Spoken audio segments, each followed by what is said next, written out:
Programa aberto para balanço. Oferecimento: Pinguim Grill, Unimed Ribeirão Preto e Side Empreendimentos, desde 1959 acompanhando o desenvolvimento de Ribeirão. Olá, boa noite. Começamos mais um Aberto para Balanço nesses primórdios de 2012, trazendo para vocês as opiniões, as pessoas importantes da nossa cidade e hoje recebendo uma pessoa muito importante no contexto político de Ribeirão Preto, o político Fernando Chiarelli. Muito obrigado por estar aqui conosco, dividindo esse nosso espaço, essa nossa sala de estar aqui conosco nesse programa de hoje. Eu que agradeço. E conosco hoje, o nosso convidadíssimo especial, Dr. Regis Viana, que vez ou outra vai estar aqui conosco participando. Regis, muito obrigado. Eu que agradeço a distinção também do convite, né? E sempre que a gente tiver assim, uma janela, uma coisa dentro de um momento importante dentro do Aberto para Balanço, estarei aqui vendo vocês e revendo, tenho muita saudade de vocês também. Muito bem. O senhor poderia falar para a gente um pouco da sua biografia? Quer dizer, nascido aonde, estudou, como é que começou na política? Contar um pouquinho para o nosso telespectador, um pouquinho da sua história. Esse programa, se estiver indo para Ribeirão Preto, não é novidade para ninguém. A minha vida, desde os corredores do antigo Matarazzo, levado pelas mãos do meu pai, o Antônio de Ederixen, Tomás Alberto, Santos Dumont, as escolas que me formaram, com o seu James e tantos outros grandes professores, Dona Maria Helena, e ainda hoje escrevo com as correções feitas por aquela professora de português. E fomos nos adentrando às ciências da vida e compreendendo dos acontecimentos. A entrada na política, eu talvez deva prefaciar aqui o Rousseau, né? O Emílio do Rousseau, se eu não me engano, é nesse livro, onde um cidadão foi para Esparta, porque Leônidas estava lá escolhendo os 300 que iriam combater os estrangeiros. E ele voltou todo feliz, e a mulher dele falou: nossa, você está feliz? Ele falou: tô. Você foi escolhido? Ele falou: não, existiam 300 melhor do que eu. Ou seja, existiam 300 melhores soldados do que ele para defender Esparta. Então, quando você adentrei na política olhando, que talvez se eu vivesse a época, ou com certeza se eu vivesse a época do Diogo Feijó, eu não seria político. Eu tinha o Diogo Feijó. Do José Bonifácio, eu não seria. Do Dom Pedro II, eu não seria político, teria me dedicado a outra ciência, porque a política também é uma ciência, está em Machado de Assis. É uma ciência diferenciada, mas é uma ciência. Aí você adentra a essa época, a esse mundo, e vê no comando do seu país, no comando da sua cidade, no comando do seu estado, gente completamente incompetente, ladrões e ladras, gente que não tem a menor noção do que é o patriotismo, do que é a nação. E prova disso é o que nós estamos vivendo no Estado, que é um governo virtual. Se eu desligo a televisão, acaba o Brasil, sétima potência do mundo. É só desligar a televisão e sair na rua. E política você não fez nos bancos escolares de Tomás Alberto, de Grêmio, Centro Acadêmico, não participou nisso não, né? Engraçado que não. O meu primeiro voto foi para um amigo comum, era eu, do Sócrates, que era o nosso futebolista aqui, chamava Macalé.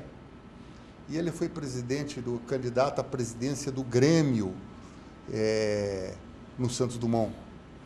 E eu era um moleque muito bem dado, com muitas amizades. E ele veio me pedir, apesar de eu não ser da classe dele, parece que ele era uma classe acima, e na minha classe tinha um moleque que era candidato. E esse Macalé veio pedir para que eu o ajudasse, fosse cabo eleitoral dele. E eu fui cabo eleitoral do Macalé, foi a primeira vez que eu adentrei a uma competição eleitoral. E ele foi eleito presidente do Grêmio, a época era Grêmio Machado de Assis. No Santos Dumont ou no Tomás? No Santos Dumont. No Tomás Roberto foi anterior, foi no ginásio, e eu acho que não haviam eleições naquela época. Naquela época não haviam eleições nem para Grêmio de escola. Mas no Santos Dumont, sim. E o Macalé foi presidente do Grêmio. Não sei nem se foi um bom presidente de Grêmio, que eu não acompanhei. Não lembro. Mas ele chegou, inclusive, esse Macalé a ser lateral esquerdo do Botafogo, na época do Sócrates. Macalé, hoje ele é técnico. Hoje ele é técnico, de futebol. Eu encontro ele de vez em quando. É um grande sujeito, muito inteligente, e eu lembro que a gente conversava um pouco sobre futebol, sobre tudo, né? Mas em específico sobre futebol, ele falava para mim de que era impressionante como é que o Botafogo insistia com o Maritaca e o Sócrates no banco. Eu não sabia quem era o Maritaca e não sabia muito menos quem era o Sócrates. E, por sinal, eu acho que o povo de Ribeirão Preto é um povo privilegiado. É um povo que, sei lá na Holanda, quem viu o Rembrandt começar, deve ter tido os seus privilégios, é um cidadão privilegiado. Na França, quem viu o Victor Hugo começar a escrever, também deve ter sido um cidadão privilegiadíssimo, ou foram cidadãos privilegiadíssimos. Aqui em Ribeirão Preto nós temos o privilégio de ter visto o Sócrates começar a jogar futebol.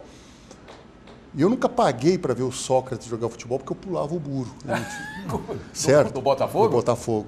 Apesar de ser confessadamente comercialino. E o Sócrates era um espetáculo à parte. E o que o Sócrates jogou em Ribeirão Preto, ele não jogou nem no Corinthians, e nem na seleção brasileira, e nem em lugar nenhum.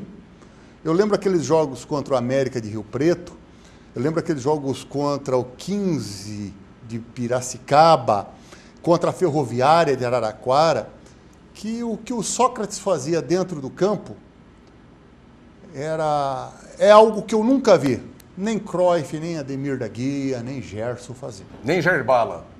O Jair Bala não cheguei a acompanhar. Não chegou? O Jair Bala, mas ouço dizer que também foi um grande jogador. Agora, o Sócrates, eu e boa parte da minha geração em Ribeirão Preto viu, ninguém me contou, eu estou contando para muita gente. Mas as diabruras que ele aprontava dentro do campo, inclusive aquela tal história do calcanhar, que poucos passes de calcanhar, por exemplo, ele deu no Corinthians. Pega toda a história dele dentro do Corinthians, você pegar, acho que meia dúzia de passes de calcanhar foi muito. No Botafogo era toda hora. Ele saía jogando na lateral. Ele saía jogando, o goleiro saía jogando. Por sinal, estamos falando muito desse Barcelona, certo? O Barcelona está fazendo o que o Brasil sempre fez. E quando foi que você percebeu, dentro de toda essa sua formação, dessa sua andança toda, que realmente você faria a diferença como o ser político, não o de hoje, mas assim, eu tenho que interferir no andamento dessa sociedade, meus colegas, eu estou percebendo que ninguém está estudando nada, eu estou percebendo que eu tenho capacidade de aglutinar a gente em volta das minhas ideias. Quando é que você começou a perceber isso ainda dentro da sua biografia? Veja, eu, apesar de tentar encontrar esse momento, tenho dificuldade. Talvez tenha sido quando, como professor, acho que citando aquela obra da Raquel de Queiroz, onde ela se referia como ratuínos aos que devastam a nação, ela que foi, inclusive, ministra da Cultura no governo Jânio,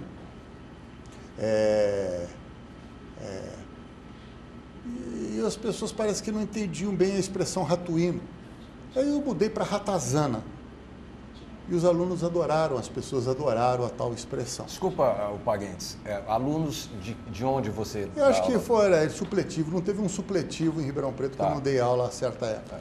Só para a gente deixar para o telespectador bem... Esse aí foi lá no Anísio, que eu lembro isso aí, esse fato ocorreu no Anísio, lá no Colégio Campos Elíseos. Tá. Eu fiz essa pergunta porque você falou uma das coisas que eu concordo plenamente com você. Melhor do que a peça que está sendo ensinada é aquela criada pelo autor da plateia. Então, quer dizer, quando você observava essa plateia e você resolveu ser um autor de uma peça, ou ser um ator em cena, quer dizer, que plateia era essa e como você se posicionou de falar, eu sou o cara que vou trazer uma mensagem para eles? Pois é, essa é uma discussão que deveria ser feita entre intelectuais como Vossa Senhoria, compreende? Porque ela é muito séria. Ela é muito séria. Porque se o senhor pegar o governo do Nero, a primeira coisa que ele fez foi mandar cortar a cabeça do Burrus, do Sêneca. O que fez o nazismo foi pôr para correr as cabeças pensantes. Se o senhor pegar os turcos otomanos, assim que adentraram os Balcãs, tanto em cima da Sérvia, da Romênia ou da Bulgária, foi fazer correr as cabeças pensantes. Então há um trabalho para que não haja cabeça pensante no país, ou seja, que não haja intelectual. Como na ditadura militar? Não sei se a ditadura militar chegou a esse ponto aqui no Brasil, certo? Agora, as ditaduras fazem isso, ou seja, o intelectual, ele não é uma pessoa, ele é uma instituição de defesa do organismo pátrio, da defesa das verdades, da defesa das liberdades, e ele é invendável, ele é inegociável, compreende? Por isso ele não presta a certos serviços, compreende? Então, voltando à pergunta original, então fui candidato a vereador e ganhei a eleição para vereador. E fui um vereador como foi o vereador Galvão. Na primeira? Primeira, como o vereador Galvão lá no Machado de Assis. Teve uma época que eu só citava o Machado de Assis. Porque se o Machado de Assis não escreveu, é porque não interessa, viu, gente? Se não está escrito no Machado de Assis, é porque não interessa para a humanidade. E o vereador que foi cassado porque não aceitou o crime de corrupção na Câmara de Vereadores lá de Itaguaí. E é a mesma coisa aqui em Ribeirão Preto. Por sinal, que ano foi isso? 1900, que eu fui cassado ou que eu fui eleito? Não, foi eleito. Eu fui eleito em 1992. Foi a primeira vez. Isso. Aí o senhor vê, a gente se assusta, porque com todas as dificuldades que eu passo, compreende, na vida cotidiana, porque eu não tenho aposentadoria e vivo a sobressaltos. Não sou uma pessoa rica, isso toda Ribeirão Preto sabe. Moro na mesma casa que eu nasci há 50 anos atrás. Correto? E leva-nos ao sobressalto as câmaras de vereadores. Eles fizeram uma lei municipal, em que o vereador que se aposenta pode continuar recebendo para o resto da vida. Se o senhor buscar a Constituição Federal, o senhor vai ver que a Constituição Federal faz com que esse assunto, aposentadoria, só possa ser tratado pela Constituição. Aqui eles criaram uma lei municipal. Quando foi isso? Isso foi agora, 10 anos atrás. E já não foi... Não, tentei na justiça. O Brasil, depois do mensalão, deixou de existir. As instituições não funcionam mais. Pode dar o nome aí, de qualquer instituição. Hoje estão nos jornais aí. Eu fiz o meu nome em cima da justiça, através de ações que eu movia e condenava os políticos. Hoje, se você mover uma ação contra eles, o senhor corre o sério risco de ser condenado por má fé. Eu mesmo fui condenado por